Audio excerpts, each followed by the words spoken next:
لوگ ہنستے مذاق اڑاتے یہ کیا کرنے لگ گئے ہیں، ان پتھروں میں کیا کنواں ملنے والا ہے، پانی نکلنے والا ہے؟ تو تلاش کرتے کرتے جب تھک گئے تو اب انہوں نے قسم کھائی کہ میرے 11 بیٹے ہیں، اگر وہ کنواں زمزم مل جاتا ہے تو میں ان 11 بیٹوں میں سے ایک بیٹے کو اللہ کے راہ میں قربان کر دوں گا۔ اب تلاش کرتے کرتے ایک چٹان کو توڑا انہوں نے، جب چٹان ٹوٹا تو جو ہے زمزم کا کنواں نکلا اور پانی برآمد ہوا، تو لوگوں نے ان کی تعریفیں کی کہ واقعی جس کو ہم نے بڑا سمجھ کر کے متولی بنایا تھا وہ واقعی بڑا کام کر کے دکھایا ہے۔ ابھی پانی کی کمی تھی، انہوں نے پانی تلاش کر کے لوگوں کی پیاس کو بجھایا ہے، اور یہ متولی کا واقعی لائق ہے اور اس کے حقدار ہے۔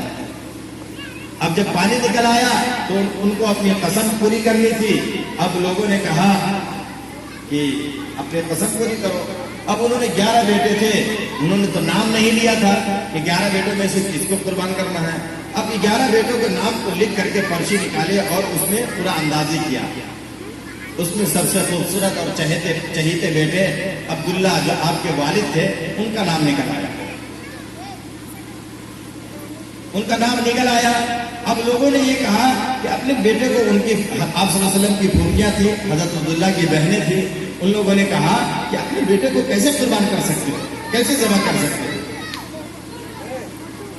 کوئی اور ترکیب سوچو۔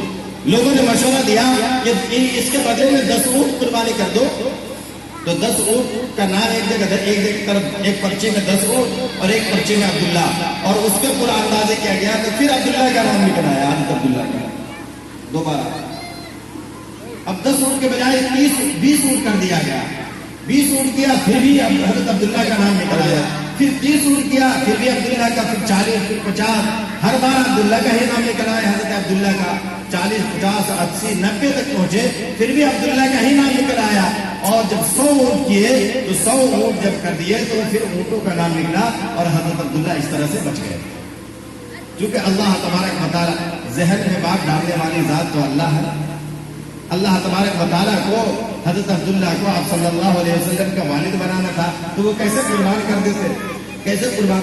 ذہن میں بات ڈالنا اور مشورہ دینا یہ اللہ کی طرف سے تھا، اور قرآن نازل کرنا یہ اللہ کی طرف سے تھا۔ حضرت عبداللہ بچ گئے۔ ایک مرتبہ آپ صلی اللہ علیہ وسلم نے فرمایا انا ابن الذبیحین، میں 2 ذبح ہونے والوں کا بیٹا ہوں۔ حضرت اسماعیل علیہ السلام کو ابراہیم علیہ السلام نے ذبح کرنے کا ارادہ کیا تھا، مینا میلے جا کر کے خواب میں دیکھا تھا بیٹے کو ذبح کر رہے ہیں، خواب کو پورا کیا، اور خواب جب پورا کرنے کا ارادہ کیا تو اللہ تبارک و تعالیٰ نے بچا لیا، مینا جنت سے بھیجا۔ تو حضرت ابراہیم علیہ السلام اور اسماعیل علیہ السلام دونوں خانہ کعبہ کی تعمیر سے جب فارغ ہوئے تھے تو عام طور سے قانون یہ ہے، دستور یہ ہے، آپ کے یہاں بھی آپ بھی مزدوری کرنے جاتے ہیں تو مزدوری مکمل ہونے کے بعد، کام پورا کرنے کے بعد آپ اپنی مزدوری لیتے ہیں۔ حضرت ابراہیم علیہ السلام سے اللہ تبارک و تعالیٰ نے پوچھا کہ آپ کیا مزدوری لیں گے، آپ کیا چاہتے ہیں؟ وَإِذِ ابْتَلَىٰ إِبْرَاهِيمَ رَبُّهُ بِكَلِمَاتٍ فَأَتَمَّهُنَّ، جب ابراہیم علیہ السلام کو اللہ تبارک و تعالیٰ نے امتحان لیا، آزمایا، تو وہ امتحان میں پورے اترے اور پھر انہوں نے خانہ کعبہ کی تعمیر کی، اور تعمیر کرنے کے بعد اللہ تبارک و تعالیٰ نے انعام دینے کا ارادہ کیا۔ تو انعام دینے کے لیے جب پوچھا کہ کیا چاہیے تو حضرت ابراہیم علیہ السلام نے کہا کہ اللہ آپ کی ذات بڑی ہے، آپ اکیلے ہیں، میں دنیا کا مال و متاع، دنیا کو مال و ملال اور دنیاوی دولت اور دنیاوی چیزیں نہیں مانگتا، میں آپ کے خزانے سے وہ چیز مانگتا ہوں کہ وہ آپ کے خزانے میں بھی ایک ہی چیز ہے، ایک اکیلا وہ کس ہے؟ کہا کیا؟ کہا کہ آپ آخری نبی جو پیدا کرنے والے ہیں وہ میری نسل سے پیدا کرے۔ تو اللہ تبارک و تعالیٰ نے حضرت اسماعیل علیہ السلام، ابراہیم علیہ السلام کے بیٹے اسماعیل اور ان کے ایک اور بیٹے تھے اسحاق علیہ السلام، ان کی نسل زیادہ نہیں چلی، حضرت ابراہیم علیہ السلام کی نسل سے جو ہے پوری لمبی نسل چلی ہے، ان کی بھی بہت اس میں بھی جو ہے بہت نبی گزرے۔ حضرت اسحاق علیہ السلام کے بیٹے حضرت یعقوب علیہ السلام کے بیٹے حضرت یوسف، وہ بھی ان کے خاندان میں بھی نبی ہوئے ہیں، لیکن چونکہ ابراہیم علیہ السلام نے دعا کی اور دعا کرنے کے بعد اللہ نے قبول کیا، اور اسماعیل علیہ السلام کی نسل سے حضرت آپ آپ صلی اللہ علیہ وسلم کو اللہ تبارک و تعالیٰ نے محفوظ فرمایا۔ تو اسماعیل علیہ السلام بھی ذبح ہونے کے لیے تیار ہو گئے تھے، ادھر حضرت عبداللہ کو اس لیے کہا کہ میں تو ذبح ہونے والوں کا بیٹا ہوں، انا ابن الذبیحین۔ بار گئے اس طرح سے حضرت عبداللہ بچ گئے۔ اب جب حضرت عبداللہ کے نکاح کا وقت آیا تو وہ لڑکی تلاش کرنے کے لیے ان کے والد جو ہے ان کو لے کر کے مدینہ گئے۔ اس وقت کا رواج ہے تو وہ خود مدینہ گئے۔ مدینے میں بعض روایت میں آتا ہے کہ راستے میں، بعض روایت میں آتا ہے کہ مدینے میں ایک عورت نے حضرت عبداللہ سے نکاح کا پیغام بھیجا، حضرت عبداللہ سے نکاح کا پیغام بھیجا۔ نکاح کا پیغام بھیجا تو حضرت عبداللہ نے یہ کہا کہ یہ نکاح والا معاملہ میرے والد کے ذمہ ہے، میرے والد جہاں طے کرتے کہ وہاں میں نکاح کروں گا۔ کہا چونکہ وہ خوبصورت تھے، جوان تھے، اس عورت نے غلط ارادے سے پھر دعوت دی، کہا کہ نکاح نہیں کر سکتے تو پھر میں آپ کے پاس آنا چاہتی ہوں، آپ مجھے بلا لیں اپنے پاس، غلط ارادے سے۔ حضرت عبداللہ نے کہا میں ویسا کوئی کام نہیں کرنا چاہتا، میں ویسا کوئی کام ہرگز نہیں کروں گا کہ جس سے میرے خاندان کی ناک کٹ جائے۔ میرے خاندان، چونکہ انبیاء، تمام کے تمام انبیاء پاک نسل سے، ان کے خاندان کو اللہ تبارک و تعالیٰ کی حفاظت میں رکھا جاتا ہے اور ان کی حفاظت اللہ تبارک و تعالیٰ خود کرتے ہیں۔ تو حضرت عبداللہ جو امام الانبیاء کے والد بننے والے ہیں، ان کے ذہن و دماغ میں ایسا خیال کیسے آ سکتا؟ ایسا ہرگز بھی نہیں ہو سکتا۔ اس نے غلط دعوت دی، انہوں نے منع کیا کہ ایسا کام ہرگز میں نہیں کروں گا۔ اب تلاش کرتے کرتے عبد المطلب کو مدینے میں ایک لڑکی سمجھ میں آئی جس کا نام آمنہ تھا۔ آمنہ جو سیرت کے اعتبار سے اور صورت کے اعتبار سے دونوں میں خوبصورت اور بہترین تھی، اچھی تھی۔ آپ خود اندازہ لگائے، نبی امام الانبیاء کی والدہ بننا، ان کی بھی والد کی بھی آزمائش ہوئی، ان کو بھی ذبح کا یہ ہوا، ذبح کرنے کا ارادہ کر لیا گیا تھا۔ وہاں پریشانی کے عالم میں تھے، جب تک کہ قرآن نازل ہوا اتنے دیر میں کتنے پریشان ہوئے کہ اب مجھے ذبح کیا جائے گا، اب ذبح کیا جائے گا، اب ذبح کیا جائے گا۔ جب تک نام اونٹوں کا نہ نکلا تب تک پریشان ہو گئے۔ پھر اسی طرح سے وہاں مدینے میں وہ اس عورت نے غلط دعوت دی، وہاں آزمائش ہوئی، ان کی آزمائش۔ اب آتی ہے باری والدہ، ان کی بھی آزمائش ہوتی ہے، چونکہ ایک ایسی ہستی کی ماں بننے والی ہے، ان کو نہ آزمایا جائے ایسا ممکن ہی نہیں۔ آپ دیکھے ہوں گے کہ جو بھی خاص طور سے اللہ والے ہوتے ہیں، ان کی شروع اور ابتدائی حالات بہت ہی غربت اور پریشانی کے عالم میں گزرتے ہیں۔ پھر جا کر کے اللہ تبارک و تعالیٰ جب وہ اس پر صبر کر کے، قناعت کر کے، اسی طرح سے اللہ کے حضور عاجزی اور گریہ زاری کر کے زندگی گزارتے رہتے ہیں، تو پھر اللہ تبارک و تعالیٰ کی طرف سے فراوانی آتی ہے اور ان کی مدد و نصرت ہوتی ہے۔ تو حضرت آمنہ سے نکاح ہوا حضرت عبداللہ کا، وہ لے کر کے مکہ چلے آئے، مکہ میں زندگی گزارنے لگے۔ چند مہینے کے بعد، چند دنوں میں ہی آپ صلی اللہ علیہ وسلم باپ کے صلب سے ماں کے رحم میں منتقل ہو گئے، اور پھر حضرت عبداللہ کا ارادہ ہوا تجارت کا۔ ابھی چند مہینے ہوئے ہی تھے کہ تجارت کے لیے یہ سفر میں، اب کسی کا نکاح ہو جائے، آپ کو بہت اندازہ ہوگا، نکاح ہونے کے بعد ابھی چھٹی لے کر کے آئے تھے دبئی سے اور نکاح کر دیا گیا، 1 مہینے کی چھٹی لے کر کے آئے تھے، جب وقت قریب آنے لگا تو ٹائم بڑھوا لیا، ٹائم بڑھا لی، پھر بھی بہت زیادہ تو 1 ہی مہینہ کا ٹائم پڑے گا۔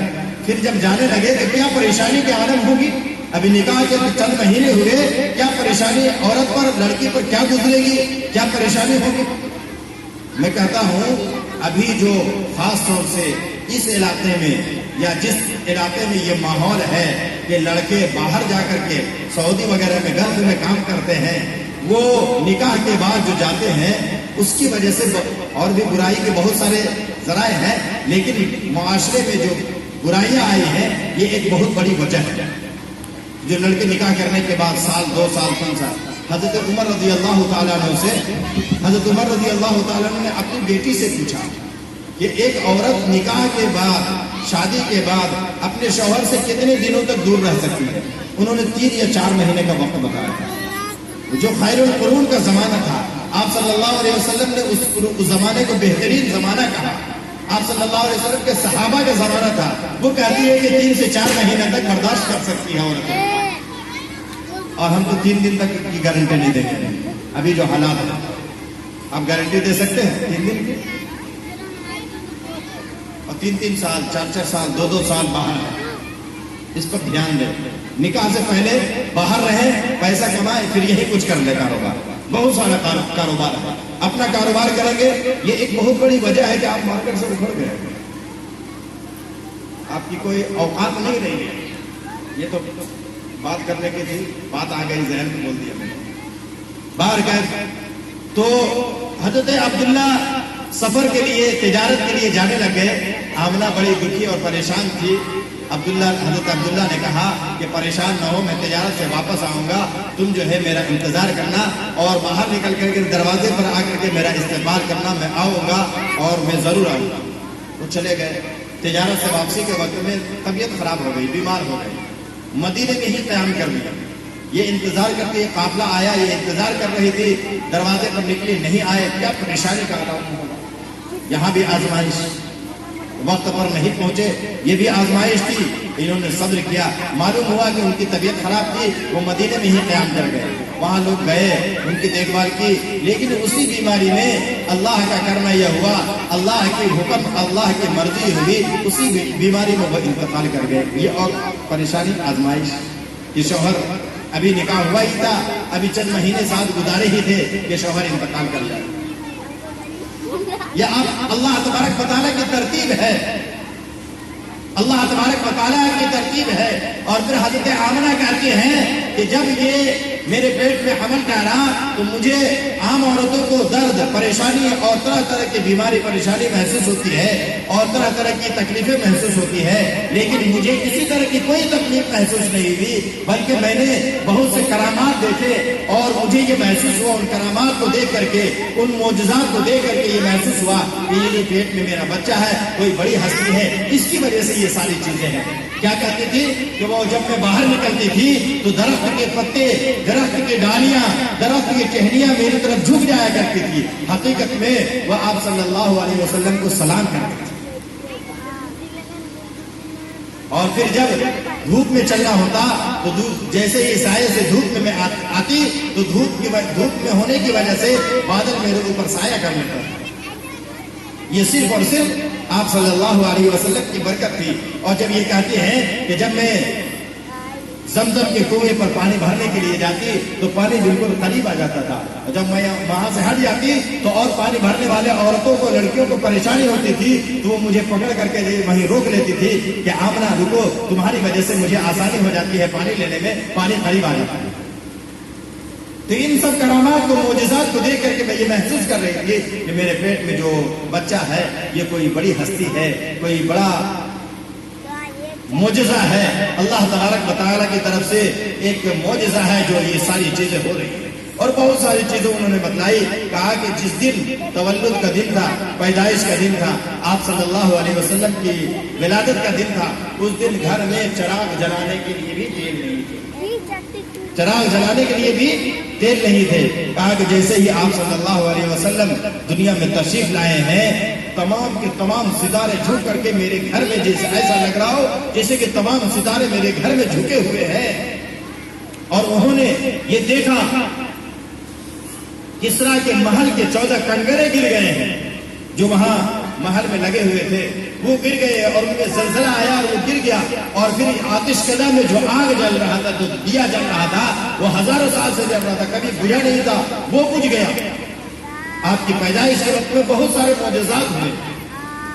کسریٰ نے اپنے درباریوں کو، نجومیوں کو بلا کر کے پوچھا کہ کیا بات ہے، میرے محل میں زلزلہ آیا اور میں نے ایسا خواب دیکھا کہ یہ 14 کنگرے گر گئے ہیں. کسی نے کہا، ایک نے کہا کہ آپ کی بادشاہت ختم ہونے والی ہے، کوئی ایسی ہستی پیدا ہونے والی ہے جس سے جو آپ کی بادشاہت کو ختم کر دے گا وہ آپ پر چڑھائی کرے گا.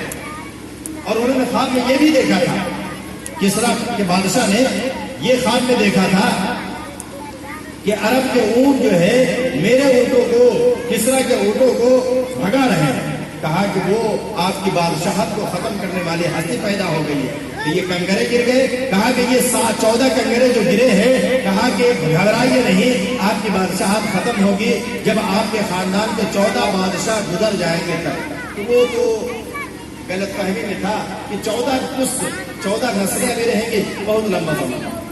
لیکن وہ لمبا زمانہ بہت جلدی سارے کے سارے انتقال کرتے گئے 14 بادشاہ اس کے. اور حضرت عثمان کے زمانے میں وہ اس طرح فتح ہوا اور وہ مسلمانوں کے قبضے میں آیا. پھر اسی طرح سے وہ دیا بجھ گیا، وہ بادشاہت ختم ہونے کی علامت بتائی اس کی. تو آپ صلی اللہ علیہ وسلم کے پیدا ہوتے ہی ستاروں نے جھک کر کے سلام کیا یا کیا کیا وہ اللہ بہتر ہی جانتا ہے، لیکن جھکا حضرت آمنہ کے کہنا ہے. اور اس میں ایک نقطہ علماء کرام بیان کرتے ہیں کہ اے دنیا والوں، اے زمین والوں، ایک ایسی ہستی پیدا ہوئی ہے، ایک ایسی ذات پیدا ہوئی ہے، ایک ایسی شخصیت دنیا میں آئی ہے جس کے سامنے آسمان والے جھک گئے ہیں. تم بھی ان کے سامنے جھک جانا اور ان کے ادب و احترام کرنا اور ان کی باتوں کو مان لینا اور ان کی باتوں کو مان کر کے اللہ کے سامنے سجدہ بھی کرنا. یہ اشارہ تھا. اور پھر حضرت آمنہ کہتی ہے کہ آپ صلی اللہ علیہ وسلم جب دنیا میں تشریف لائے تو بالکل الٹے ہو گئے جیسے سجدہ کرتے ہم لوگ ویسے ہو گئے. گویا کہ اللہ تبارک و تعالیٰ کے لاڈلے حبیب نے آتے ہی دنیا میں سجدے کا میسج دیا کہ دنیا میں جب آ گئے ہو تو اللہ تبارک و تعالیٰ کے سامنے سجدہ ریز ہونا لازم ہے اور ضروری ہے. ہر حال میں سجدہ ضروری ہے. ہم اپنی زندگی کو دیکھیں، اپنی زندگی کو ٹٹولے. ہم کتنے دن میں اللہ تبارک و تعالیٰ کی طرف سے یہ اعلان ہوتا ہے حی علی الصلاۃ، حی علی الفلاح، آؤ نماز کی طرف، آؤ کامیابی کی طرف. ہر نماز میں 4 مرتبہ، ہر نماز میں، ہر اذان میں 4 مرتبہ یہ کہا جاتا ہے حی علی الصلاۃ، حی علی الصلاۃ، حی علی الفلاح، حی علی الفلاح. آؤ کامیابی کی طرف. ہم کامیابی کہاں ڈھونڈ رہے ہیں؟ اللہ 5 وقت انڈائریکٹلی، ڈائریکٹ نہیں انڈائریکٹلی یہ اعلان کروا رہے ہیں آؤ کامیابی کی طرف، آؤ کامیابی کی طرف، آؤ نماز کی طرف، آؤ کامیابی کی طرف. اسی میں کامیابی ملے گی. لیکن ہم کامیابی کہاں ڈھونڈ رہے ہیں؟ وہاں ڈالر میں اور ریال میں کامیابی ڈھونڈ رہے ہیں، پیسوں میں، دولت میں، عہدوں میں کامیابی ڈھونڈ رہے ہیں. عہدے میں کامیابی ہوتی اور دولت سے کامیابی ہوتی تو قارون کبھی زمین میں نہ دھستا، اور اگر عہدوں سے کامیابی ہوتی تو فرعون سے بڑا کوئی عہدہ والا نہیں تھا، وہ سمندر میں غرق نہ ہوتا اور ابھی تک عبرت کے لیے مصر میں پڑا ہوا اس کی. عہدے، پیسے، دولت کی ساری چیزیں کامیابی ہوتی تو اللہ تبارک و تعالیٰ یہ ہمیں سجدہ کرنے اور اللہ کے سامنے گڑ گڑانے کے لیے نہ کہتے، بلکہ اللہ تبارک و تعالیٰ اپنے بندوں کے لیے بے بہا نعمتیں کھول دیتے اور دولتیں بہا دیتے اور عہدوں کی بھرمار کر دیتے. لیکن کامیابی دنیاوی زندگی گزارنے کے لیے وہ ضروری ہے، لیکن اسی حد تک ہو، دلی طور پر جو محبت ہو آپ صلی اللہ علیہ وسلم کی ذات سے. دنیا ضرورت ہے، ضرورت کو ضرورت کے تحت، مقصد کو مقصد کے تحت. دنیا میں آپ صلی اللہ علیہ وسلم، میں نے آیت کریمہ پڑھا ہے خطبے میں، لقد من اللہ علی المؤمنین اذ بعث فیہم رسولا منہم یتلو علیہم آیاتہ ویزکیہم ویعلمہم الکتاب والحکمہ. اس میں مقصد بھی بیان کیا گیا کہ آپ صلی اللہ علیہ وسلم کو دنیا میں بھیج کر کے یقیناً اللہ تبارک و تعالیٰ نے احسان کیا، احسان کا معاملہ کیا. اللہ تبارک و تعالیٰ نے دنیا میں اتنی نعمتیں دی ہیں، بے بہا نعمتیں ہیں. ان نعمتوں کو ہم نعمتوں کا شکریہ ادا کرنا چاہیں تو مکمل کبھی نہیں کر سکتے ہیں، لیکن ان نعمتوں شکریہ ادا کرنا تو دور کی بات ہے. اللہ تبارک و تعالیٰ نے قرآن پاک میں اعلان فرمایا وَإِن تَعُدُّوا نِعْمَةَ اللَّهِ لَا تُحْصُوهَا. اگر تم اللہ کی نعمتوں کو شمار کرنا چاہو تو ہرگز نہیں کر سکتے. شکریہ تو دور کی بات، شمار کرنا چاہو، گننا چاہو تمام نعمتوں کو، اتنی نعمتیں اللہ نے دی ہے. لیکن تمام نعمتوں کے بارے میں، کسی نعمت کے بارے میں اللہ نے احسان نہیں جتلایا. لیکن من جملہ خاص طور سے کسی نعمت کے بارے میں تذکرہ فَبِأَيِّ آلَاءِ رَبِّكُمَا تُكَذِّبَانِ، یہ کہا کہ تم اللہ کی کن کن نعمتوں کو جھٹلاؤ. یہ من جملہ سارے نعمتوں کی. لیکن یہ ایک ایسی نعمت کی اللہ کی رسول اللہ صلی اللہ علیہ وسلم کی بعثت، آپ صلی اللہ علیہ وسلم کی ولادت اور آپ صلی اللہ علیہ وسلم کا دنیا میں بھیجنا ایسی نعمت تھی کہ اللہ تبارک و تعالیٰ نے اس کے بارے میں یہ اعلان فرمایا کہ ہم نے بندوں پر، مومنوں پر احسان کیا ہے کہ ہم نے اسی میں سے ایک رسول بھیجا جو وہ قرآن کی تلاوت کریں گے، ان کا تزکیہ کریں گے، ان کے دلوں کو صاف کریں گے، ان کو صحیح راہ دکھلائیں گے اور کتاب و حکمت کی تعلیم دیں گے۔ آج ہم اپنی تعلیمات سے مکمل ہو، اپنی تعلیمات، آج ہمارا بچہ 4 سال کا ہو جائے، بولنے لگ جائے، اس کی زبان سے کچھ ٹوٹے پھوٹے الفاظ نکلنے لگ جائے تو پھر سیدھے کے سیدھے ہم انگلش میڈیم میں داخلہ کرواتے ہیں کہ میرا بچہ جی ڈاگ اور CIT گائیڈ پڑھ لے تو بہت بڑا کامیاب ہوتا ہے۔ کتا بلی پڑھنے سے کامیاب ہوتا ہے؟ آسان ہوتا ہے۔